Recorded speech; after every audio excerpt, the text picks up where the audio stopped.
Hai, Assalamualaikum warahmatullahi wabarakatuh.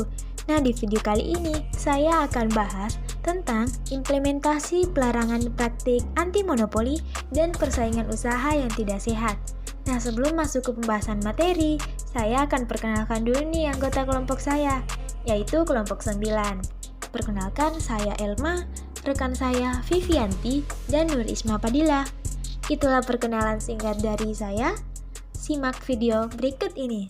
Secara etimologi, kata monopoli berasal dari kata Yunani, yaitu monos yang berarti sendiri dan polein yang berarti penjual. Persaingan usaha yang tidak sehat ini termasuk dari monopoli dan Undang-Undang Nomor 5 Tahun 1999 tentang larangan praktik monopoli dan persaingan usaha yang tidak sehat. Praktik monopoli dan persaingan usaha.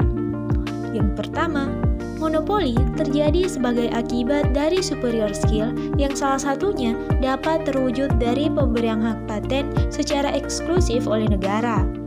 Yang kedua, monopoli terjadi karena amanah Undang-Undang Dasar Republik Indonesia tahun 1945 Pasal 33 yang menghendaki negara untuk menguasai bumi dan air berikut kekayaan yang terkandung di dalamnya.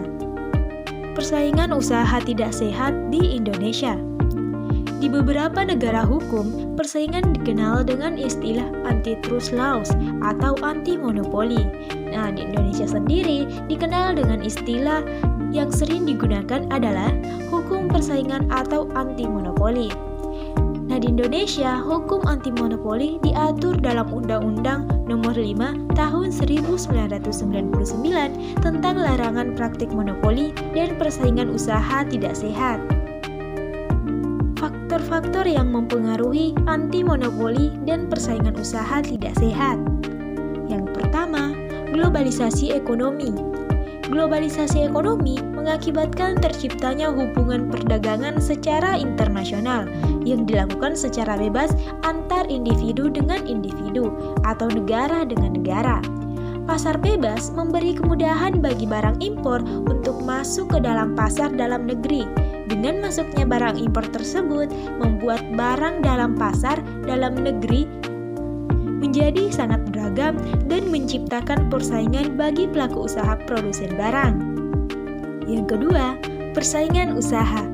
Persaingan usaha adalah kondisi di mana terdapat dua pihak atau lebih berusaha untuk saling mengguguli dalam mencapai tujuan yang sama dalam suatu usaha tertentu. Yang ketiga, pelaku usaha, di mana pelaku usaha merupakan setiap orang atau badan usaha, baik yang berbentuk badan hukum maupun bukan badan hukum, yang didirikan dan berkedudukan atau melakukan kegiatan dalam wilayah hukum negara Republik Indonesia, baik sendiri maupun bersama-sama melalui perjanjian menyelenggarakan kegiatan usaha dalam berbagai bidang ekonomi. Nah, adapun yang tergolong dalam pelaku usaha, yang pertama, investor. Nah, investor yaitu pelaku usaha penyedia dana untuk membiayai berbagai kepentingan.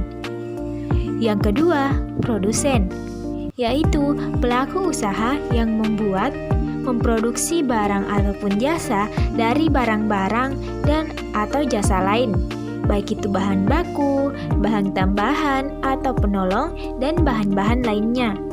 Yang ketiga, distributor, yaitu pelaku usaha yang mendistribusikan atau memperdagangkan barang ataupun jasa kepada masyarakat. Peran Komisi Pengawas Persaingan Usaha atau biasa disingkat dengan istilah KPPU dalam persaingan usaha tidak sehat.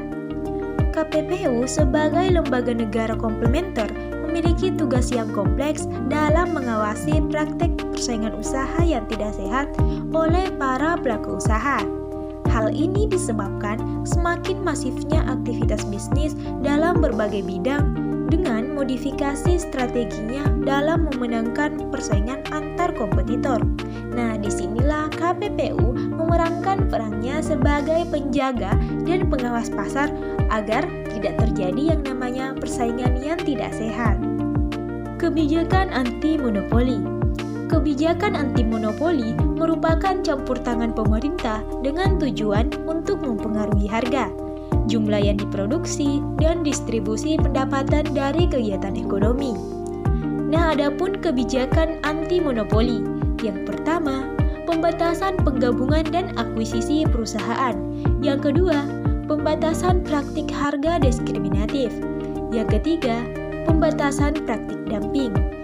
Yang keempat, pembatasan praktik kolusi. Yang kelima, pembatasan penggunaan kekuatan pasar yang dominan. Dan yang keenam, pembentukan otoritas pengawas persaingan. Nah, itulah tadi sedikit pembahasan mengenai larangan praktik anti monopoli dan persaingan yang tidak sehat. Nah, kalau teman-teman masih ada pertanyaan, silahkan komen di kolom komentar ya. Terima kasih. Wassalamualaikum warahmatullahi wabarakatuh.